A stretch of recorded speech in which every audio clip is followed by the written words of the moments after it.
예수님께서 가장 친밀한 관계를 가졌던 사람들이 많이 있었습니다. 3년 동안 예수님께서 사역하시면서 많은 이 인간 관계들이 형성이 되셨는데, 단연 제자들이 압도적인 친밀 관계 대상입니다. 그래서 항상 제자들을 중심으로 해서 예수님의 모든 활동이 이루어졌고 에피소드들이 발생을 하고 거기서 가르침들이 만들어졌습니다. 그런데 이 제자들 외에 예수님께서 이 사적으로 관계를 하신 사람이나 그룹이 좀 있는데, 대표적인 사람이 막달라 마리아 같은 여자 지도자입니다. 그리고 이 막달라 마리아와 함께 성경에서 결코 무시할 수 없는 가족이 하나 있는데, 그게 바로 베다니의 삼남매입니다. 나사로 큰 오빠와 또 마르다, 마리아, 이 삼남매와의 예수님과의 이 관계는 절대로 무시할 수 없는 그런 친밀한 관계고, 아마도 어렸을 때 부모님을 일찍 여의지 않았겠나. 그래서 이 삼남매가 서로 의지하면서 오빠와 또 여동생들하고 의지하면서 꿋꿋하게 살아오지 않았나. 그리고 썩 잘 산 것 같지도 않고요. 그런데 어쩌다 이 삼남매가 예수님과 관계를 갖게 됩니다. 그래서 예수님이 이 베다니를 지나서 갈릴리로 가시거나 또 이동하실 때 항상 베다니에 가시면 이 마르다 마리아의 집에서 항상 주무시기도 하시고 또 거기서 식사도 대접받고 뭐 이런 이제 관계였죠. 성경에는 딱 3개의 본문이 나옵니다.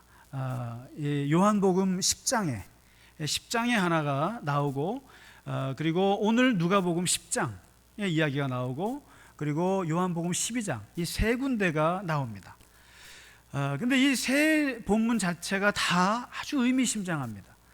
특히 요한복음 10장은 이 나사로가 죽었어요. 이 병들어서 죽었습니다.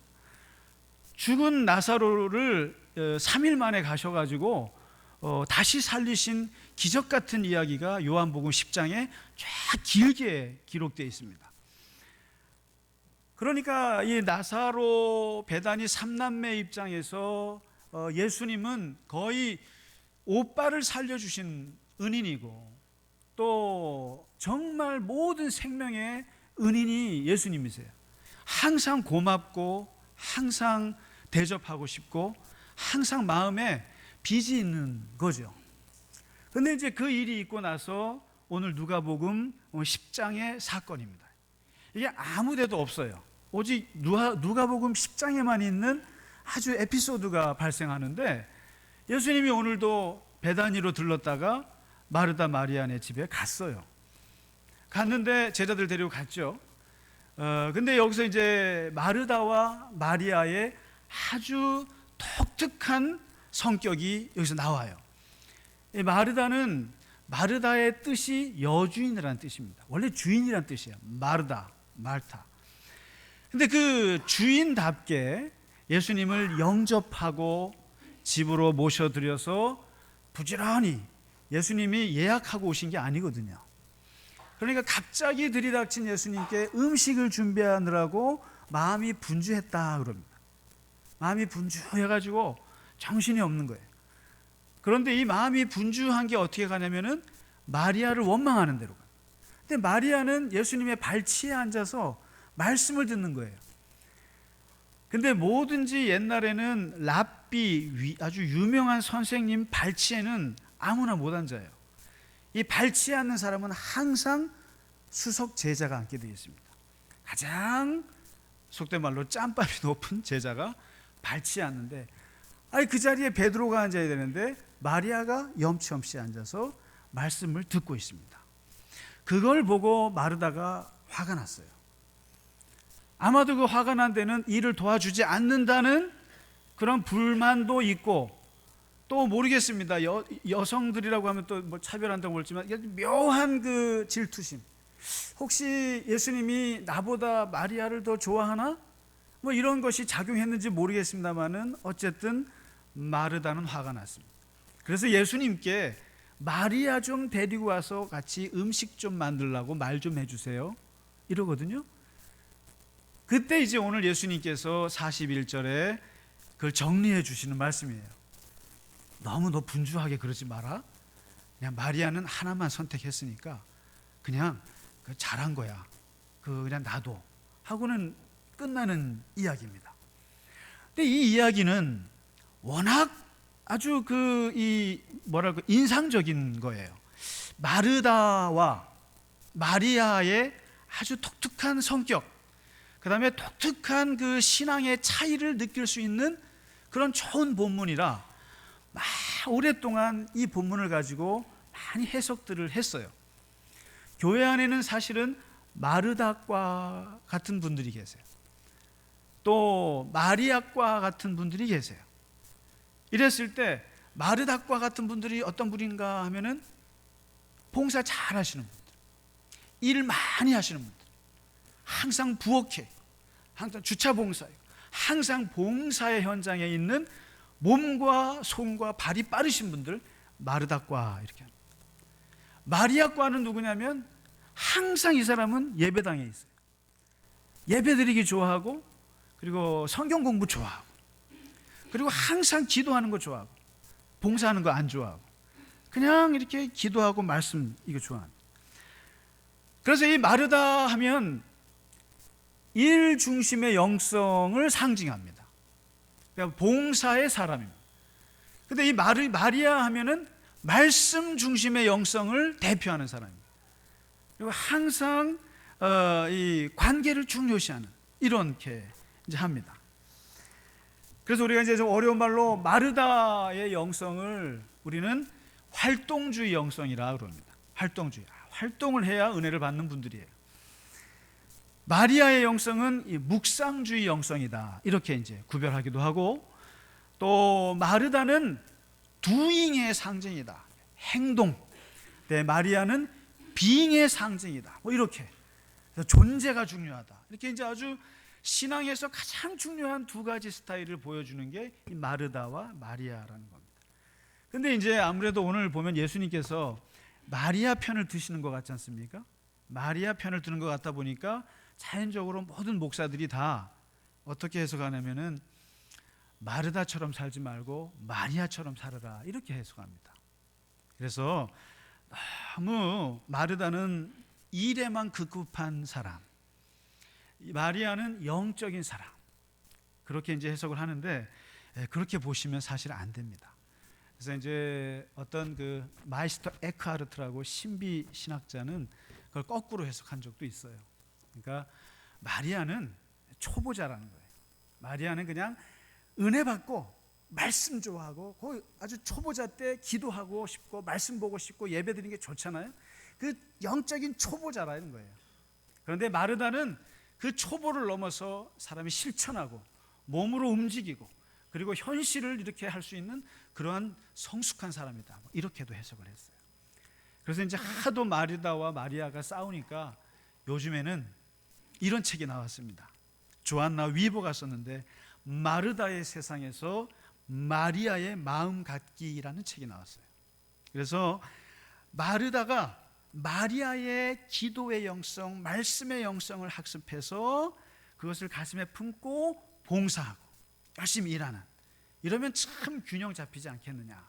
이렇게 마르다와 마리아를 이렇게 화해를 시킵니다. 요즘에. 근데 헨리 나우엔이 얘기하기를 그런 얘기를 합니다. 이 사역이라고 하는 것, 이 봉사라고 하는 것은 하나님의 사랑이 이렇게 나에게 차고 흘러넘칠 때 덤으로 나오는 게 이게 봉사고 이게 사역이다. 이렇게 말합니다. 은혜가 차서 덤으로 나오는 거. 이 덤이라 그러니까 제가 그 군에 있을 때, 제 군종병 할 때 저희 군종 하사관이 있지 않습니까? 중사셨는데 이분이랑 저랑 참 애증 관계였어요. 참 친하고 또 맨날 혼나고 그랬는데 이분이 죽을 병에 걸렸습니다. 죽을 병에 걸려서 신장 이식 수술을 하고 거의 죽음까지 갔다 오셨어요. 갔다 오시고 나서 이분이 저한테 그래요. 김 전사님, 내가 호를 만들었어. 호. 그래서 호 무슨 호예요? 그랬더니 모든 책자와 모든 노트에 덤이라는 말을 쓰는 거예요. 덤. 그래서 나는 그게 덤앤 덤인 줄 알았어요. 근데 이게 무슨 뜻이에요? 그랬더니 김 전사님, 나 이제는 내 인생 나머지는 난 덤으로 사는 거야. 나는 죽었다 살았고 나는 더 이상 죽어도 여한이 없고, 그런 말을 하길래 농담인 줄 알았어요. 근데 이분이 중사로 제대하시더니만 그 다음엔 사라지셨어요. 그리고는 신학 공부한다는 얘기 들리더니만 몇 년 후에 저기 공군에 보면 목사가 없는 데가 많습니다. 거기에 용문산이라고 있는데 거기 레이더 부대에 가서 목사가 없기 때문에 그분이 무급으로 목사가 돼서 거기서 목회를 하시는 거예요. 덤으로 하시는. 그래서 제가 한번 몇 년 전에 여기 계신 분들 중에 우리 바울 분들, 지금은 베드로가 되신 분들인데 모시고 통닭을 몇십 개 사가지고 용문산에 가서 위로 예배를 한번 드린 적이 있습니다. 근데 내가 그때도 군인들한테 그랬어요. 이 차명훈 목사, 이 양반은 당신들 정말 복받은 분이다. 자기의 인생의 덤으로 지금 인생을 살고 있는 분인데 여러분 잘 모시라, 뭐 이제 그렇게 하고 온 적이 있습니다. 분명한 사실은 오늘 이 본문 말씀에서는 이 마리아나 마르다 누가 잘못이고 누가 옳다 이렇게 말하면 안 돼요. 그러니까 무슨 취사 선택하라는 것이 아닙니다. 마리아의 봉사가 옳다, 마리아의 말씀이 옳다 이렇게 말할 것이 아니라 이게 이제 우선순위의 문제예요. 입장을 바꿔놓고 생각해 보세요. 만일에요, 마리아가 말이죠, 예수님께 예수님, 우리 언니는 말씀은 안 보고 예수님 말씀은 안 듣고 예배는 안 드리고 그리고 기도는 안 하고 저렇게 부엌에서 일만 해요. 좀 와서 좀 말씀 좀 들으라고 하세요. 그러면 예수님이 뭐라고 하셨을까요? 그때는 마르다 편을 드셨을 거예요. 마르다는 저희를 잘 선택한 거야, 이렇게 얘기했을 거예요. 다시 말해서 교회 안에서나 어느 공동체에서든지 일의 영성, 봉사가 없으면 그 조직은 망합니다. 우리가 아무리 모든 교인들이 다 예배만 드리고 교회 말씀만 들으면 밥은 누가 합니까? 소는 누가 키워요? 다시 말해서 봉사가 있어야 되는 거예요. 일이 있어야 되는 거예요. 열심히 섬겨야 되는 거예요. 그거 없으면 안 되고 말씀이 또 없으면 안 되는 거죠. 근데 어쨌든 그럼에도 불구하고 오늘 우리가 좀 보고 싶은 것은 이 마르다주의, 마르다과 마르다의 일의 영성, 소위 말해서 열정주의의 영성, 말씀이 받쳐주지 않는 봉사, 기도가 받쳐주지 않는 열정의 문제점을 오늘 40절에 예수님이 지적을 해주세요. 두 가지입니다. 하나는 준비하는 일이 너무 많아서 마음이 분주한지라. 분주함이라는 말은 질질 끌려다닌다는 뜻이에요. 자신을 주체하지 못하고 일에 자신의 영혼이 끌려다니는 형국을 말해요. 자기가 무엇을 하는지, 왜 하는지, 어떻게 할지를 몰라서 정신이 없는 상태가 분주함, 페리에스타오라는, 페리에스타. 너 너무 분주하다.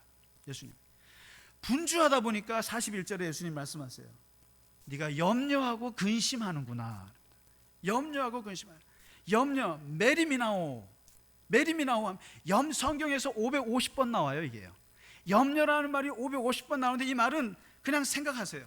마음이 찢어진다, 정신이 찢어진다, 쪼개어진다, 산란하게 흩어뜨려진다, 이렇게 생각하시면 돼요. 모든 염려라고 하는 것은 분주함에서 오는데 마음이 찢어지는 걸 말해요. 무엇을 어떻게 해야 될지 몰라서, 그래서 자기를 잃어버리는 거죠.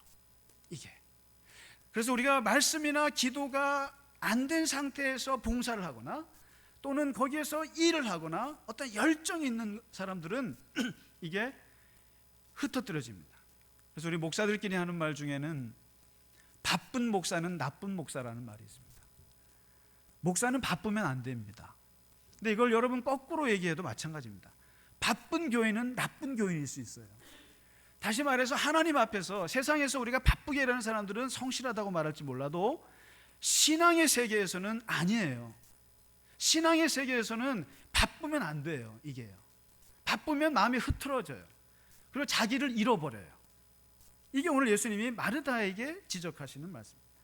그리고 이렇게 분주하고 염려와 불안이 가득하게 되면 결국 터지는 게 40절이에요. 이건 꼭 터지게 돼 있어요. 일을 좋아하는 사람, 일에 집중하는 사람들 항상 문제가 뭐냐면 분노가 나와요. 분노, 원망이 터집니다. 원망이. 왜 마리아는 저렇게 놀고 있느냐? 나는 이렇게 열심히 일을 하는데 왜 마리아는 저렇게 예수님 발꿈치에 앉아서 말씀만 듣고 앉아있냐? 아주 밉상이에요. 사실 교회에서도요, 봉사 안 하고 이제 교회 예배만 드리면 또 미움 받기도 해요.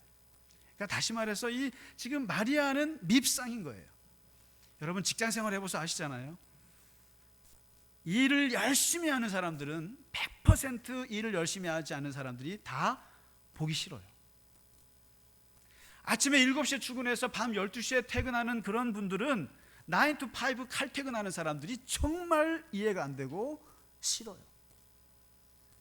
그리고 진짜 영업 열심히 하고 정말 비즈니스 열심히 해가지고 회사를 위해서 헌신하고 열심히 열정적인 사람들은 그렇지 않고 게으르게 빈둥빈둥 거리다가 똑같이 나랑 월급 똑같이 받는 거 보면 화가 납니다. 여러분 많이 경험하셨죠? 어느 쪽이십니까? 게으른 쪽이십니까? 열정 쪽이십니까? 예수님께서도 포도원 품꾼들의 분노를 말씀하셨어요. 8시간 9시간 일했는데 1시간 일하고 나서 똑같이 일 대단위로 받는 거 분노하게 돼 있습니다. 돌아온 탕자를 보고 아버지가 엄청나게 잔치를 베풀어 주는 걸 보고 큰아들은 분노하게 돼 있습니다. 나는 그렇게 열심히 일했는데 염소 새끼 한 마리도 안 주더니 살찐 송아지를 잡아주신다 이거죠. 교회에서도 그렇고 어디 가나 열심히 일하는 사람들은 열심히 일하지 못하는 사람들을 보면 자기 기준에 맞지 않기 때문에 다 마음에 안 들어요. 다 마음에 안 들어요. 분노와 원망스러워, 불평이 나올 수밖에 없습니다. 그래서 바로 이 마리아과의 영성의 문제를 예수님이 지적해 주십니다. 그래서 41절에 가시면서 예수님께서 마리아를 두둔하시면서 정리해 주는 말씀이 아주 심플하지만 간단하지만 아주 핵심적인 말씀을 해 주시는데, 한 가지라도 족하다. 우리가 보통 멀티태스킹이라는 말을 쓰는데 그 말은 사실 허상입니다. 멀티태스킹 하면은 여성들이 멀티태스킹의 대명사입니다. TV를 보면서 인터넷을 하면서 카톡을 하면서도 전화를 하면서 그리고 여전히 남편을 잔소리하면서도 이 모든 것이 동시에 이루어지는 멀티태스킹 능력을 얘기하지만 실제로는 사람은 한 가지 일밖에 할 수 없어요. 결국 우리가 죽고 나서 우리에게 남겨진 것은 그 사람은 무슨 일을 했다 하나밖에 없습니다. 한 가지밖에 일을 못하는 것인데 예수님께서는 마리아는 어차피 한 가지밖에 못하기 때문에 선택해야 된다. 선택해야 되고 그 선택을 잘했다. 그런 선택을 잘했다. 그는 어차피 부엉이일보다는 말씀을 듣는 것을 선택했고 잘했다. 거꾸로도 마찬가지예요. 마르다도 지금 원망을 해서 그렇지 마르다가 즐겁게 설거지하고 즐겁게 음식 대접했으면 예수님이 뭐라 했습니까? 너도 잘했다. 너도 잘했다. 어차피 너도 일을 선택했고 말씀을 포기했는데 그래도 잘했다. 즐겁게 했으니까. 그래야 자신을 빼앗기지 않는다라는 거예요. 만족할 수 있다라는 겁니다. 마리아가 이제 오늘 선택한 것은 주님의 말씀을 듣는 거예요. 그래서 한번 마리아의 심리를 잘 들어가 보면 그런 걸 느낄 수가 있습니다. 마리아는 주님께 무엇을 드려야 하는데 관심이 없어요. 내가 준비한 선물을 주님께 드리는 거 별로 관심이 없고, 마리아는 오직 관심이 주님이 나에게 무엇을 말씀해 주는가에 관심이 있어요. 주님이 나에게 무엇을 원하는지에 대해서 관심이 있어요. 오직 마리아는 내 입장에서 주님을 바라보고 싶지가 않아요. 내 입장 별로 중요하지 않아요. 마리아에는 중요한 게 주님의 입장이 중요한 거예요. 주님의 입장에서 주님이 나를 뭐라고 말씀하실까, 이게 제일 궁금합니다. 자신의 섬김을 보여주고 싶은 거 추호도 없어요. 오직 그냥 그 주님의 은혜를 그냥 듣고 싶고 구할 뿐입니다. 이걸 우리가 이제 말씀의 영성이라고 할 수 있는데, 아브라함이라는 사람은 사실 나이 75세에 하나님께서 부르셔서 100년을 살다 갔지 않습니까? 아브라함이 한 게 하나도 없어요. 성경을 잘 보세요. 창세기 12장부터 아브라함의 인생이 100년의 인생이 나와요. 근데 아브라함이 하나님께 한 게 뭐가 있습니까? 기껏해야 모리아산에서 아들 바치다가 했던 에피소드 하나 있습니다. 100년의 세월 동안 아브라함이 했던 것은 하나님의 말씀을 듣는 거였습니다. 계속 끊임없이 들었습니다. 그래서 창세기 15장에 보면 아브라함이 하나님의 말씀을 들으니 이것을 하나님께서 의로 여겼더라 그랬습니다. 아브라함이 무엇을 했으니 의로 여겼더라고 하지 않고 하나님의 말씀을 계속 듣습니다. 듣는 세월이 100년이었습니다. 신명기 8장 3절에서 모세의 고별 설교에서 광야 생활 40년을 겪고 나서 그들이 깨달은 가장 중요한 것이 신명기 8장 3절의 말씀이에요. 모세의 깨달음입니다. 그리고 그 모든 200만 명의 백성들이 깨달은 것은 뭐냐면, 광야 생활을 해보니까 하나님이 말씀해야 메추라기가 떨어지고, 하나님이 말씀해야 구름기둥이 착 생기고, 하나님이 말씀하시니까 불기둥이 와서 더위를 데펴주고, 하나님이 말씀해야만 먹을 수 있고 잘 수 있고 갈 수 있고 움직일 수 있다는 것을 철저하게 깨달아서 그들의 한 말이 그렇습니다. 사람이 떡으로만 사는 것이 아니라 하나님의 입에서 나오는 말씀으로 사는 것이다. 제발 말씀을 들어야 한다는 것을 40년 만에 깨달은 것입니다. 뭘 하나님 앞에 광야 생활하면서 하나님께 뭘 드렸어요? 아무것도 드린 거 없습니다. 뭘 하나님 앞에 대접했어요? 없습니다. 그러나 하나님께서 하신 말씀을 듣는 훈련만 한 거예요. 거기서 나온 이스라엘의 위대한 성경의 전통이 바로 쉐마 이스라엘입니다. 쉐마, 들으라 이스라엘, 들으라. 하나님의 말씀을 들으라. 여러분, 하늘이 왜 파란지 아십니까? 하늘이 왜 파란지 아세요? 하도 사람들이 하나님 말씀을 듣지 않아서 하나님이 가슴을 치다 멍이 든 색깔이 저겁니다. 멍이 들어서 파래진 거라는 거죠. 너무나 사람들은 하나님의 말씀을 듣지를 않아요. 내가 말하기 바쁘죠. 우리가 말하기 바쁘지만 듣지를 않습니다. 사울 왕과 다윗의 차이가 뭡니까? 능력의 차이입니까? 외모의 차이입니까? 무슨 스펙의 차이가 있습니까? 사울 잘생겼어요. 성경 보세요. 키가 다윗보다 훨씬 컸어요. 굉장히 멋있는 사람입니다. 그런데 왜 하나님께서는 사울을 버리시냐? 다윗을, 그렇게 실수가 많은데도 다윗을 끌어안고 가실까? 단 하나밖에 차이가 없어요. 사울은 하나님의 말씀에 귀 기울이는데 관심이 없는 사람입니다. 그냥 자기가 하고 싶은 대로만 하는 거예요. 그래서 사무엘상 15장에서 사무엘이 그렇게 말하는 거예요. 당신은 어떻게 당신 마음대로 일하고 하나님 말씀을 듣지를 않느냐? 하나님께서 당신의 제사 받는 걸 좋아할 것 같으냐? 당신의 하나님 말씀을 듣는 걸 좋아할 것 같으냐? 거기서 나온 유명한 말씀이 바로 순종이 제사보다 낫다. 하나님 말씀을 듣는 것이 순양의 기름보다 낫다니까. 누가 뭐라 그래도 하나님 말씀을 듣는 게 낫다. 다윗은 어떤 사람입니까? 다윗은요, 정말 여러분 아시잖아요. 그 치명적인 실수와 부족함이 많음에도 불구하고 그가 정말 잘했던 거 한 가지입니다. 항상 물어봐요. 항상 하나님께 물어봅니다. 하나님 아버지, 전쟁을 할까요 말까요? 해. 블레셋을 칠까요 말까요? 쳐. 그럼 치고. 한번 성경을 보시면 다윗이 얼마나 하나님의 말씀을 듣고자 하는 사람이었는지를 잘 보여줍니다. 결국 하나님이 버리시고 하나님이 택한 사람의 특징은 하나님의 말씀을 듣느냐 안 듣느냐. 근데 오늘 요한복음 12장의 마지막 엄청난 반전이 등장합니다. 하나님의 말씀이 없는 마르다가 할 수 있는 최선은 음식 대접이었습니다.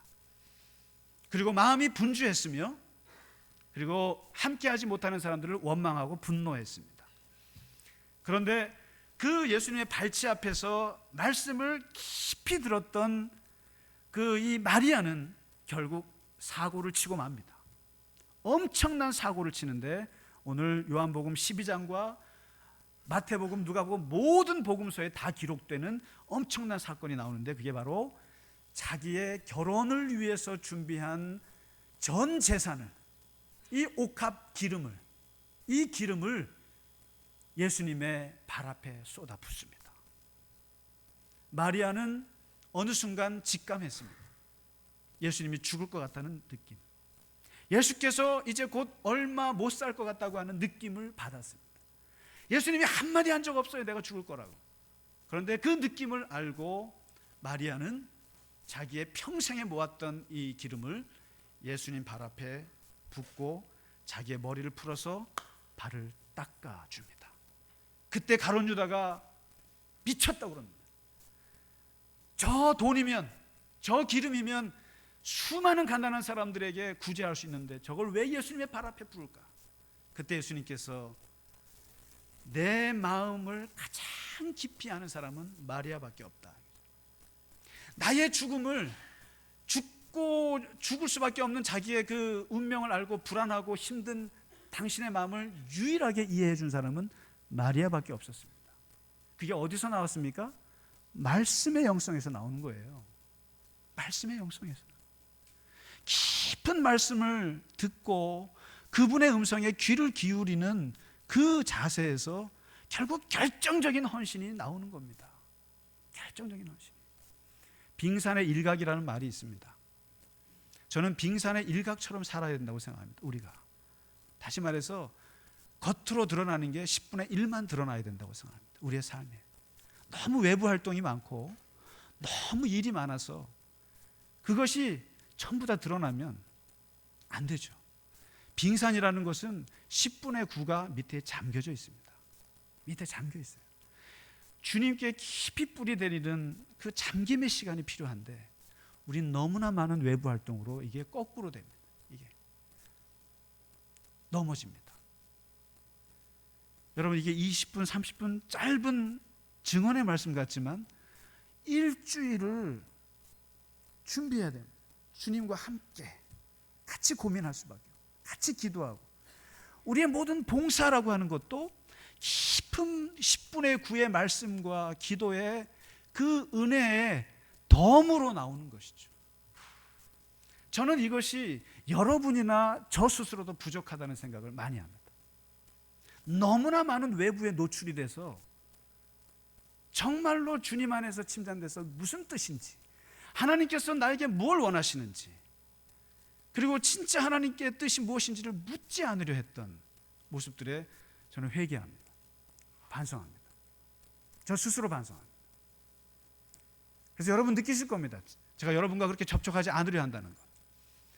제 스스로의 깊은 시간을 갖는 시간이 부족하다는 걸 저도 압니다.